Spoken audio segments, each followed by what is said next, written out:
We were going to save the welcomes and the introduction till later, but actually there's loads of you here, so I think we should. So it's not just me who needs to welcome you. This is genuinely a kind of collaborative event. Colin's already, shown us and told us a little bit about the history of his presentation and the history of CAISO. And this is an event that we actually thought up over wontons a little while ago. Really adding the work of literature to the work. Gender classes. Sorry? And bears and gender classes. Yeah, that's true. Adding the work of literature to the work of calypso in trying to show that Caribbean culture certainly faces a lot of problems in terms of rights, in terms of inclusion, in terms of freedoms and entitlements and citizenship, but also within expressive cultural forms, within calypso, certainly within my experience reading Caribbean literature for the last 25 years, it also seems to me that writers have already captured, a whole diversity of people's lives, a whole diversity, all kinds of people, all kinds of straight people, all kinds of not straight people, all kinds of people. And often what's so important about that is they're unremarkably described. They're just part of the social fabric of Caribbean. And I think that's something that often, certainly in my perception as someone who lives in the UK, all the reporting is globally, on the other side, as if, Calypso could never just record lives, and just be part of the process of a population and kind of recording everything that happens in a way as life unfolds, living and loving.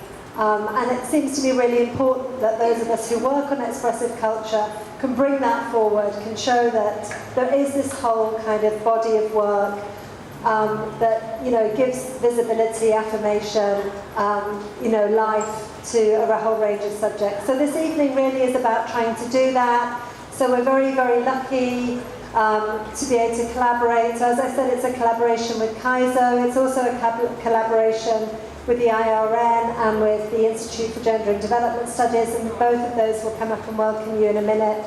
For myself, I'm very lucky to have been awarded funding to be able to do this event, so I have to say a big thank you to the Arts and Humanities Research Council of the UK, who've given us the money to hold the event tonight and the events tomorrow, to my university, the University of Reading, who are processing all the paperwork, and let me tell you, that's a big contribution.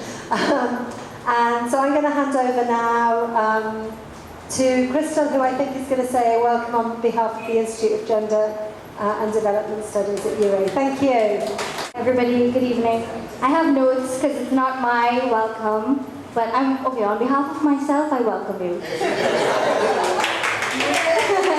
Now I'm going to welcome you on behalf of the IGDS. Dr. Gabby Hussain unfortunately could not make it here today because she's covering the election in Chaguanas West. And she's very, very sorry. She sends her apologies that she could not be here in person, but she has sent the next best thing. So the Institute for Gender and Development Studies is invested in transforming gender relations, promoting sexual rights, and working with partners in the LGBT community, in the women's community, and in the men's community as we promote greater public deliberation on the diversity of genders and of sexualities in our lives in Trinidad and Tobago. We are happy to be part of this collaboration with the University of Reading and with the course on Critical Sexualities with Professor Alison Donnell of the University of Reading, Dr. Angelique Nixon from Susquehanna University in Pennsylvania, and Dr. Rosamond King of Brooklyn College, Mr. Vidya Kisoon and Caribbean International Resource Network, and lots of hands, Colin Robinson with CAISO, and our friends at Bohemia, who have all partnered to bring to you today and tomorrow's events. These events are part of a month-long activity bringing together academics, activists, and public awareness of gender and sexuality issues and getting people to participate in a healthy and progressive dialogue where we share our ideas and learn from each other. The IGDS is a research, teaching and outreach institute, for those of you who don't already know that. Those who want more information can go to the website or to the YouTube or Facebook pages. Yes, we try to keep up with the technology. And we do research into sexualities, teach on sexualities, and this course and these events tonight are part of this outreach. So on behalf of Gabby Hussain, who again sends her apologies, I would like to welcome you all. Please enjoy the night proceedings and feel free to mingle, share your own ideas, partake of the snacks, speak with the distinguished guests who we have here, come up and say something. If you have brought with you a poem or a song or something you would like to share, feel free and enjoy. On behalf of the International Resource Network, the Caribbean region, my colleagues Dr. Rosamund King, Dr. Angelique Nixon, and Colin Robinson, who are the board members, we'd like to thank IGDS for hosting the Critical Sexuality Studies course, which is a course that has been 2 years in planning. And then thank Alison and CAISO for helping to arrange these series of community events. The International Resource Network was a project out of the Center for Lesbian and Gay Studies out of the City University of New York. And it's basically a network of academics, activists, and scholars who work on sexuality issues.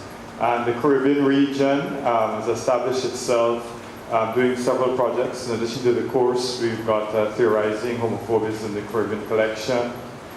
We have the Digital Library, the Digital Library of the Caribbean collections for the Caribbean IRN, the Gay Freedom Movement in Jamaica, and soon to be launched 2 other collections.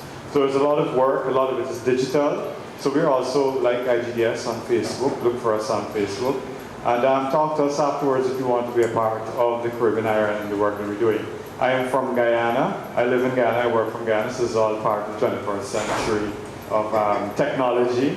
And I'm very glad to be here.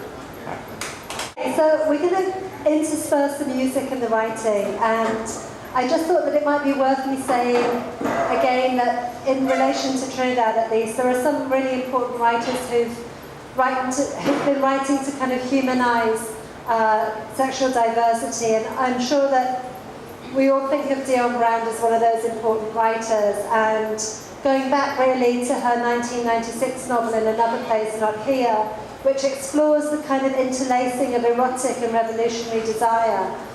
And then Lawrence Scott's wonderful El Red Sin, which was published in 1998, which I think was an incredibly bold and kind of breakthrough representation of a kind of homoerotics, rather than representing the kind of problems, actually the pleasure, the intimacy of that relationship. But it also narrates the necessity of leaving Trinidad for survival.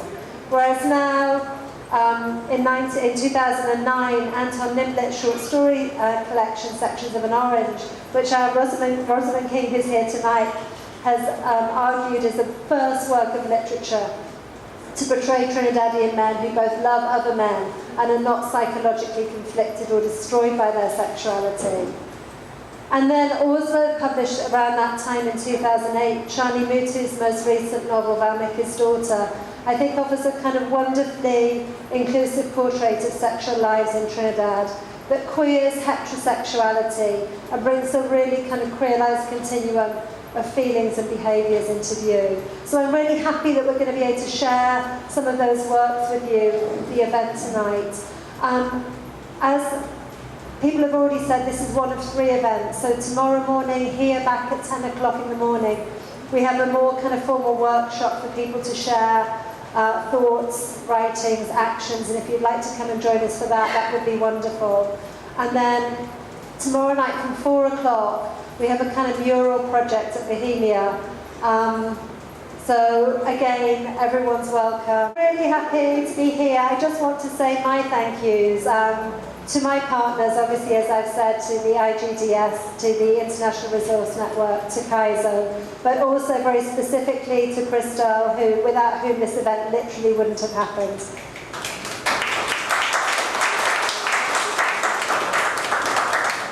To Catherine, whose attention to detail is magnificent, if slightly terrifying.